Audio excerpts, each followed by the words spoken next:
All right. Hi, guys. That was a pretty fantastic panel. Actually, I learned a couple new things here.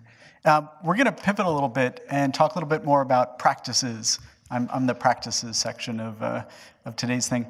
And I wanted to talk a little bit about people who might be interested in financial experience, and a little bit about maybe how we can tap into two of the things that were brought up earlier by Jen and Jason, both the kind of participatory design and also how to kind of embrace innovation a little bit. And so I work at financial services. I have been working in financial services for many years, and you can tell that because I have a slide like this.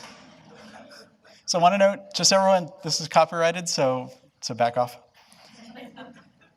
All right, so I think a lot of people here would agree that financial services companies are becoming financial experience companies. So why is that? There's a number of major things that are affecting our landscape.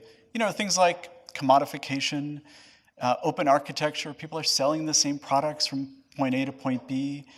There's a lot of regulation about the work that we provide, and also there's a lot of de-risking, right? People don't want to go out and make wild bets as much as they used to, and that's generally speaking a really good thing.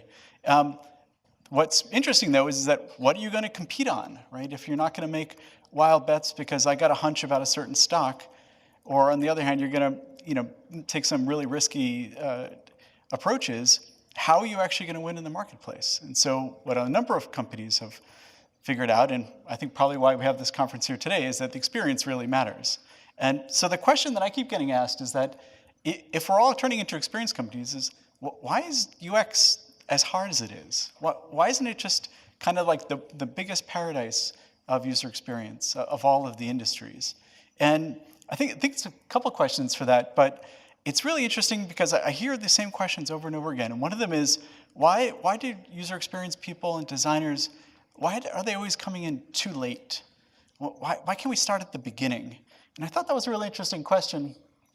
And it occurred to me that there's a couple of things that are getting intersected at this particular point. And that's why I call this design, craft, and innovation. And so what I thought we might do is take a little bit of a journey through a couple of these different things. Let's first talk about design as a craft. So not this kind of craft, or this kind of craft, this kind of craft, definitely not this kind of craft, this kind of craft. So designers in many ways love to be craftspeople. We make things, and we really care about the quality of the thing that's being made, right? And what you've heard in the user experience world is that we like to make the product. We don't want to make the marketing of the product. And that is really important, but the key thing about a craftsperson is that they're really often defined by their tools. So if you looked at these tools, you would probably say, probably not a steelworker, right? And tools are really powerful because they're an amplification of our natural abilities.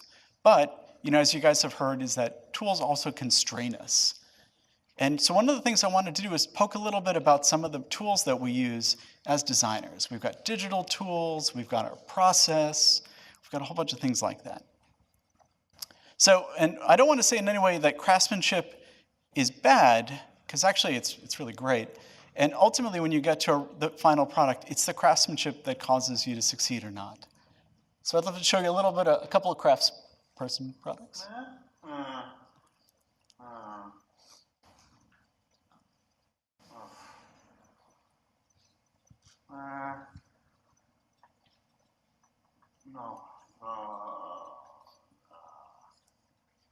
All right, let's compare that with another one.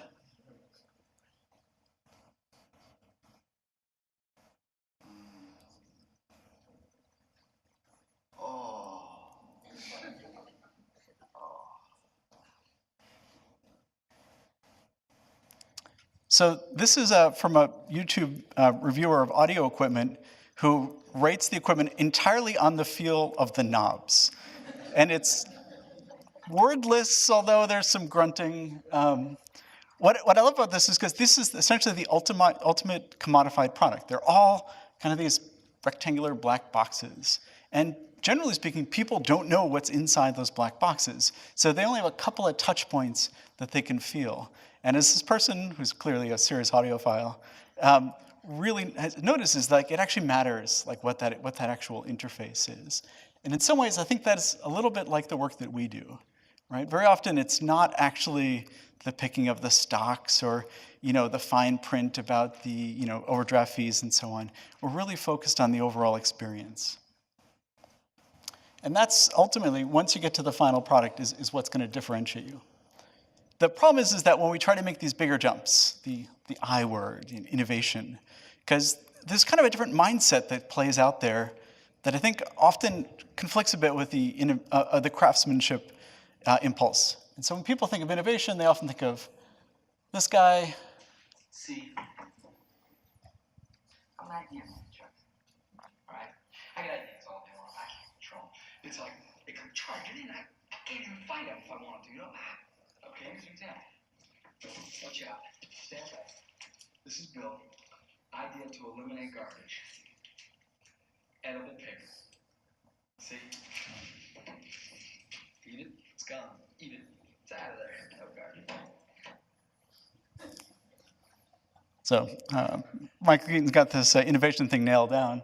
And so when people are talking about these innovations, often they're looking at these kind of big jumps. So we've got the iPod on one side and then the touchscreen iPhone on the other. And we just want to go from point A to point B, and that's awesome.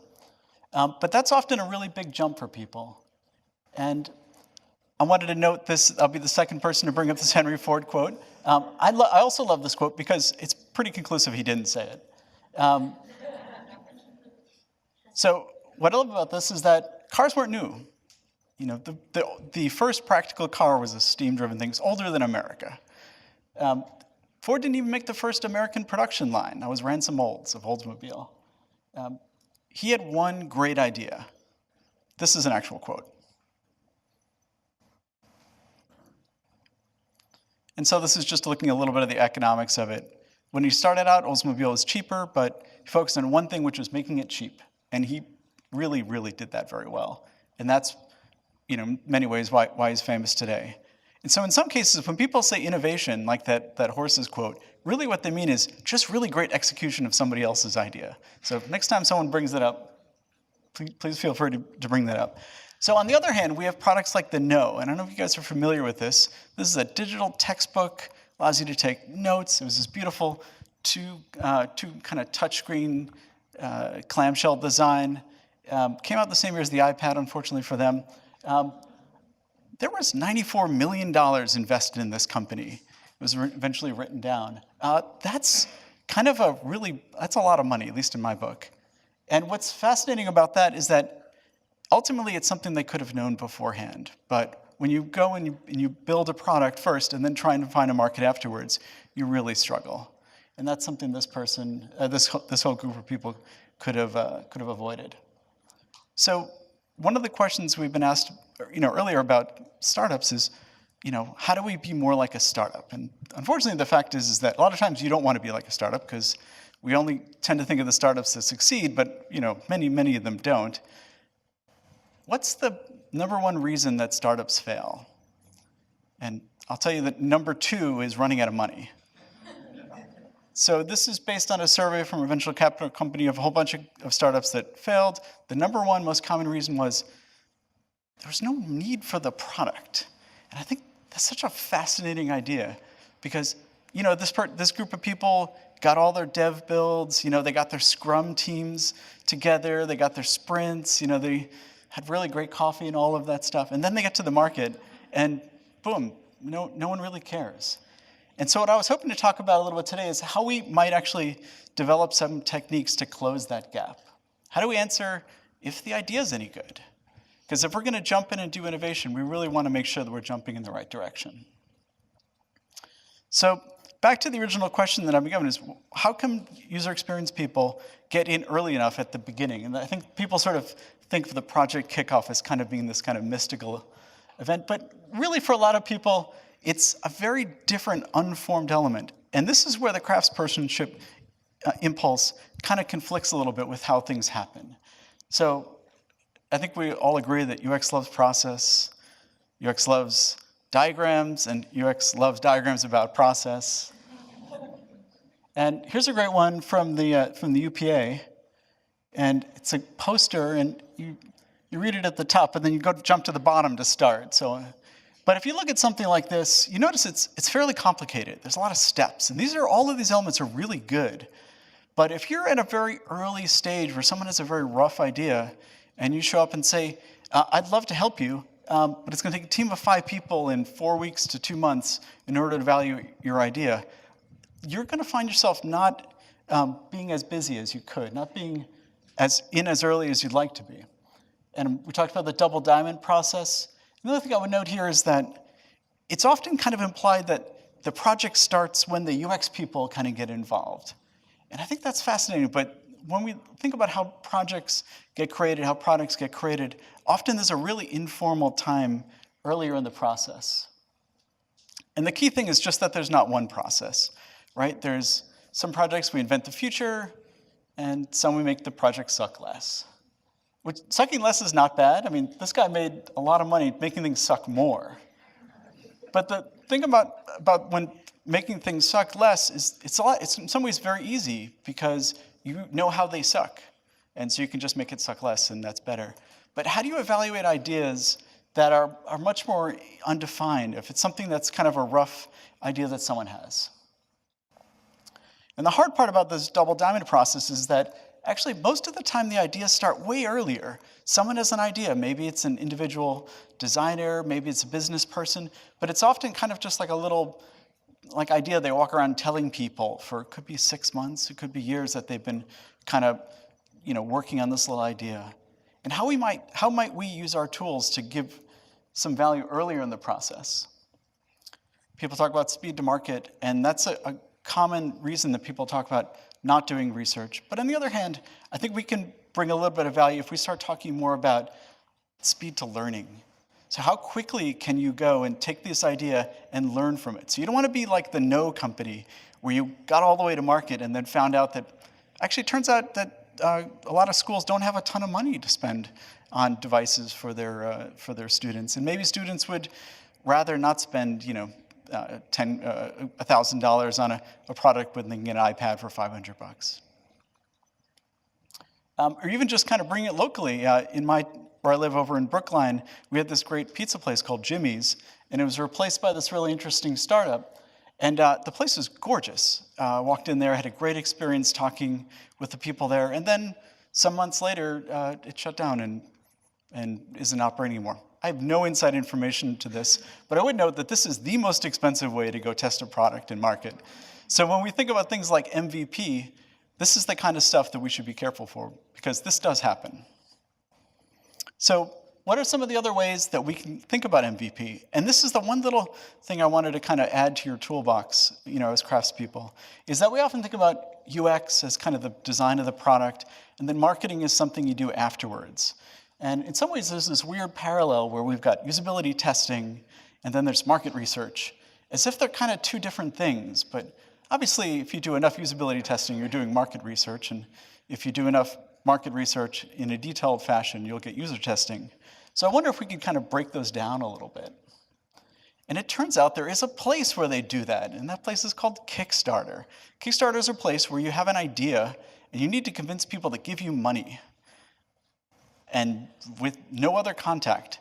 And so what's funny is that if you go spend some time on Kickstarter, you'll learn that people are become very, very good at actually explaining what their idea is and convincing people to invest in it.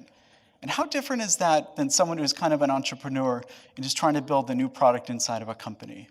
Very much, in many ways, it's quite similar, where the person has a bit of a pitch and they walk around talking about it. So I'm going to show you 2 little pitches here that are each less than a minute long. Exploding kittens.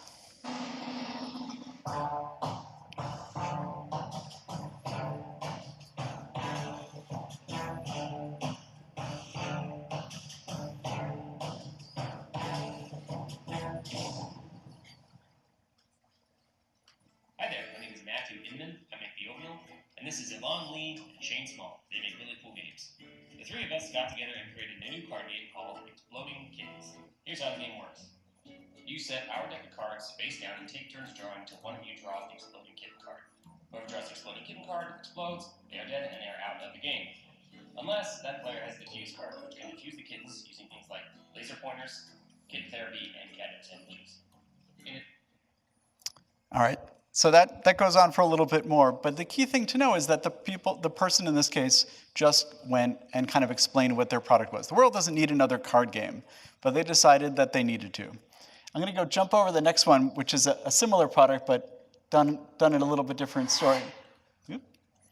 And so the thing I wanted to leave you guys with is to consider adding to your arsenal of tools video as a way of communicating your ideas. And the reason that I think it's interesting for us as experienced people is that ultimately we have all of these ideas and you're going to need to sell them eventually to other people. And what's interesting about creating commercials for ideas is that it forces you to really nail what the value proposition of the idea is. And that it's very, very easy for people to build their product over a long period of time and then unveil it to the wide world, and then find out that maybe they didn't actually connect with what people really wanted. So the earlier that you can do that process, to build it into your design process, the better. And so the reason I thought video is very interesting is because it forces you to figure out what your story is and not change it on each individual telling. And so it forces you to really focus on what they call the unique selling proposition. Because what I've observed is that in a lot of cases, people make great products, but then have a lot of difficulty explaining what they are out in the world. And so if you look at a typical ad, you kind of walk through it and you explain what this thing was and figure out why someone would care. And the reason I bring it up particularly for this audience is that designers are actually really good at making stuff up. We pretty much spend all of our time inventing stuff making pictures of stuff that doesn't actually exist. So imagine if we were to take those tools and actually use them to create kind of a pitch of an idea. And it could be an internal product, it could be an external product, but it will allow us to see if anyone actually cares and we can see if it resonates in the market. And particularly because we've gotten to the point now where between your laptop and your phone, you pretty much have a complete production studio to make up all of this stuff.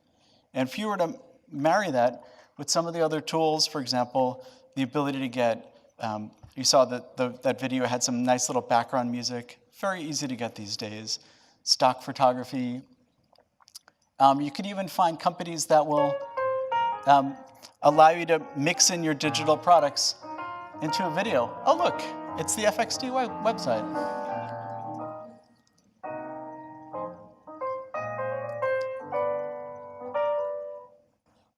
And so ultimately what we're doing is we're just really trying to communicate the idea and the value of that idea and get feedback from our audience.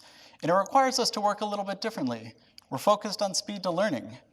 And in some ways, if we think about the work that we're doing, because we're working so much in ideas, the ability to go and create an idea and test it in the marketplace means because we have these abilities already, it's actually very cheap for us to prototype ideas. We often think about doing user research at the end of making a product to test it, but ideally what you would do is to test the idea first before you get to all the way through building the product. You know, $1,000 buys a lot of usability testing, but it also buys an incredible amount of online advertising. So if you needed to go and make a very basic marketing website, put some analytics on it, and create a Facebook or Google ad campaign, you could go from having a sketch of an idea to something you're testing in market at a very low price in less than a week. And so it's just yet another tool that we can bring into our world. And if we break down those barriers between UX and marketing, I think it's a really interesting way of expanding our abilities. Then we can get back to being craftspeople and arguing about process diagrams and all that stuff. All right, and that's it. Thank you very much.